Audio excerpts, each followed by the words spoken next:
সেই ফুল গাছটি দেওয়ালে হয়েছে। দেখেন আপনারা দেখতে পাচ্ছেন, দেওয়ালে অনেক সময় দেখাচ্ছে কি বট গাছ হয়, যেমন ফুল গাছ হবে সেটা আমি কখনোই ভাবি নাই। আপনাদেরকে কাছ থেকে দেখানোর চেষ্টা করতেছি। দেখেন কোথায় হয়েছে, সেই যে দেখেন আল্লাহর কি রহমত, আল্লাহ ইচ্ছা করলে কি না করিতে পারে। দেখেন যেখানে এক ফোঁটা পানি যায় না, যেখানে এক চিমটি মাটি নাই, দেখেন আপনাদের কাছ থেকে দেখাচ্ছি, 3 বেলা পানি দিয়েও ফুল গাছ তাজা করা সম্ভব নয়।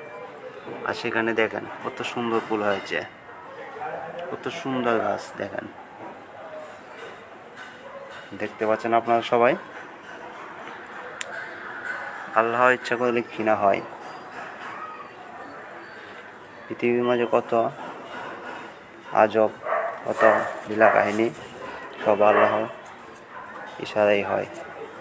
আপনাদেরকে এখন দেখাচ্ছি দেওয়ালের মাঝে সেই যে আরেকটা দেখা যাচ্ছে সেই সাদা সাদা ফুল দেওয়ালের মধ্যে হয়েছে, যেখানে এক চিমটি মাটি নেই, সেটা আপনারা দেখতে পাচ্ছেন। সেটু গাছ আপনাদেরকে এখন গাছের দেওয়ালে দেখাচ্ছি গাছটুকু কীভাবে হয়েছে। এখন আপনারা দেখবেন পাইপের মধ্যে হয়েছে, সেই যে দেখতে পাচ্ছেন। দেখেন আপনারা নিজের চোখে দেখেন, আমি নিজের চোখে দেখলাম তাই ভাবলাম একটি ভিডিও করি, এখন আপনাদেরকে দেখাই।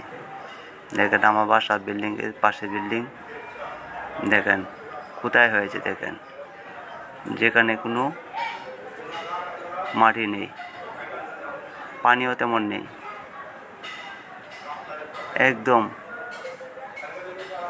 পাইবে জয়েনিংয়ের ভিতর, যে ক্লিয়ারভাবে দেখা যাচ্ছে পাইবে জয়েনিংয়ের ভিতর হয়েছে।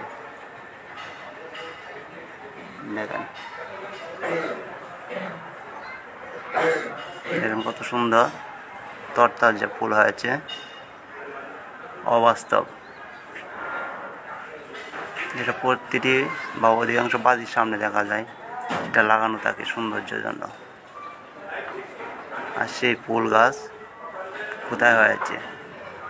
আমরা সব জায়গায় বট গাছ দেখি দেওয়ালের মধ্যে বা বিভিন্ন গাছের উপর হয়ে থাকে, তো ওই রকম পাইপের মধ্যে ফুল গাছ হয়ে থাকবে সেটা কল্পনীয় বাইরে। দেখেন এই যে আবার দেখাচ্ছি সেটা, সেই ফুলটা দেওয়ালের মাঝখানে হয়েছে। দেখেন কীভাবে হয়েছে, আপনাদেরকে নিজের চোখে দেখালাম।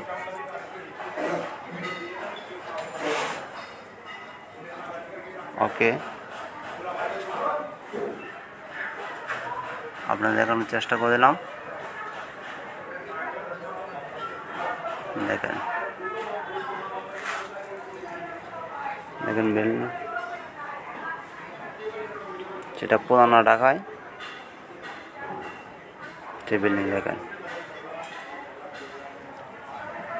বিল্ডিংয়ের ওয়াশরুমের সে জয়েনিং পাইপের মধ্যে সেই ফুল গাছটি হয়েছে।